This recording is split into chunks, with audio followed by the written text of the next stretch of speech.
بسم الله الرحمن الرحيم. مرحبا بكم معنا في فيديو جديد ودرس جديد من دورة تعلم برنامج كامتازيا ستوديو. سنتعلم اليوم أداتين مهمتين وهما الكوزر إيفكت تأثيرات الماوس، وسنتعلم أيضا الأوديو إيفكتس.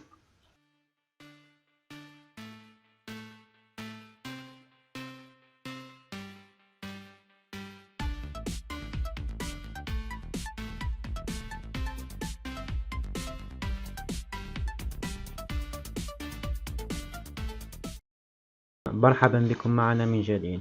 سنتعرف كما قلنا على الكوزر إيفكت. الكوزر إيفكت هي عبارة عن تأثيرات الماوس. هذه تأثيرات الماوس نضيفها على الفيديو حتى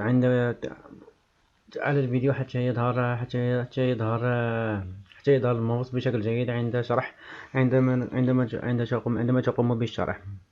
مثلا هذا التأثير يظهر على الماوس دائرة بلون أصفر هكذا حتى يظهر بشكل جيد. هنا يقوم بعمل زوم على المكان الذي يكون حوله الماوس. في هذا الفيديو يكون الضوء يكون الضوء يكون الضوء أكثر في المنطقة التي يكون فيها الماوس. هذه تأثيرات تقوم على المتابعة، تسهل للمشاهد متابعة فيديوهاتك. وهذا هو الفيديو الذي سنقوم بالتعديل عليه. نجد هنا في البروبريتي، في الخصائص، الماوس. نلاحظ الماوس هنا. يمكننا تكبير الماوس عن طريق المؤشر من هنا. لاحظ كيف. حتى يظهر بشكل جيد للمشاهد. سنقوم كما قلنا بإضافة تأثيرات الماوس. added to select media. هو يظهر هنا، نضغط عليه. لاحظ معي هذا الإطار صغير، نضغط عليه مرة أخرى ونستطيع التعديل عليه. لاحظ معي كيف يمكننا التعديل عليه.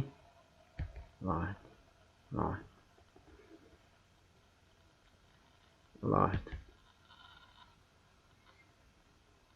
يمكن التعديل عليه كما تريد. نقوم بتشغيل الفيديو حتى نرى. لاحظ عندما تكون بالشرح تظهر الماوس بزر باللون الأصفر. يسهل لك الشرح. وتختار نفس الشيء بالنسبة للتأثيرات left click وكذلك إلى right click. والآن سنتطرق إلى موضوع جديد وهو audio effects.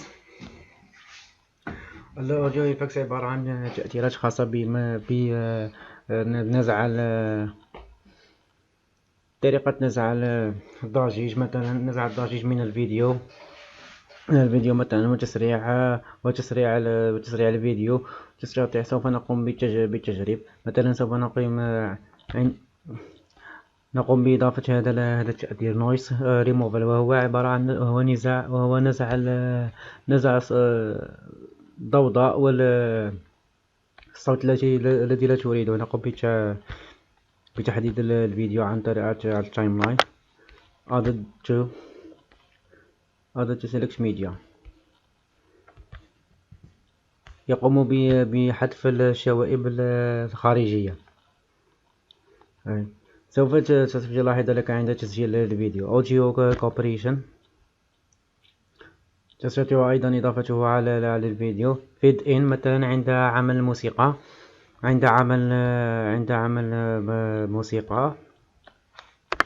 لاحظ عندما نقوم بإضافته.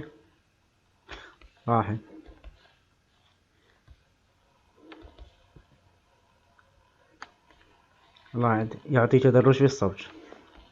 يبدأ الصوت بالتزايد حتى بطيء، ثم يتزايد حتى يصل إلى هذه النقطة، ثم يصبح عالي. هذه في بداية الصوت يبدأ يتزايد، وهذه في نهاية الصوت يبدأ بالصوت بالتلاشي حتى ينتهي. وكليب سبيد وهو تسريع الصوت، كثيرا ما نشاهده في الفيديوهات، إلى هنا نكون قد انتهينا من درس اليوم. لذلك لا تنسوا الاشتراك والضغط على زر اللايك وتفعيل الجرس حتى يصلكم كل جديد.